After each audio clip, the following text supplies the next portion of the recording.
आइए समझते हैं कि ये इलेक्टोरल बॉन्ड्स काम कैसे करती है। एक इलेक्टोरल बॉन्ड को आप बेसिकली समझ सकते हो दोस्तों, एक कूपन की तरह। कंपनी बैंक को जाकर पैसा देती थी और ये कूपन खरीदती थी और ये कूपन जाकर पॉलिटिकल पार्टीज को दे दिया जाता था और पॉलिटिकल पार्टीज उन कूपन्स को रिडीम कर सकती थी और जो बैंक में रखा पैसा था उसे एक्सेस कर सकती थी। तो थ्योरी तो आपने बहुत समझ ली दोस्तों, अब प्रैक्टिकल पर आते हैं, असली घोटालों की बात करते हैं। अगर इस पूरे घोटाले के भंडार को एक लाइन में समराइज करना हुआ दोस्तों, तो इसे कुछ इस तरीके से किया जा सकता है। तुम मुझे चंदा दो, मैं तुम्हें धंधा दूंगा और चंदा नहीं दिया तो ईडी का फंदा दूंगा।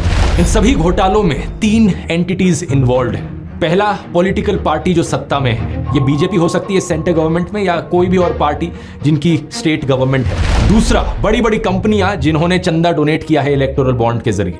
और तीसरा, आम जनता यानी पब्लिक। इन तीनों के नीचे एक बक्सा रख देते हैं। पॉलिटिकल पार्टी के नीचे जो बक्सा रखा है वो चंदे का डिब्बा है, कंपनी के नीचे जो डब्बा है वो कंपनी के पैसे का डब्बा है, और तीसरा, पब्लिक के नीचे जो डब्बा है वो सरकारी पैसे यानी जनता के पैसे का डब्बा है। अब सोचो, अगर सरकार जनता के डब्बे से पैसे निकालकर कंपनी के डब्बे में डाल दे और रिटर्न में कंपनी अपने डब्बे से पैसे निकालकर पार्टी के डब्बे में डाल दे इलेक्टोरल बॉन्ड्स के जरिए, क्या आप इसे एक स्कैम कहोगे या नहीं कहोगे? ऑब्वियसली एक घोटाला है। हरियाणा में एक कहानी सुनाई जाती है ज्ञानी चोर की, जो अमीरों से पैसे लूटता है और गरीबों में बांटता है। लेकिन ये जो इलेक्टोरल बॉन्ड का घोटालों का भंडार है, यहाँ पर गरीब लोगों से, आम जनता से पैसे लूटे जा रहे हैं और अमीरों को दिए जा रहे हैं।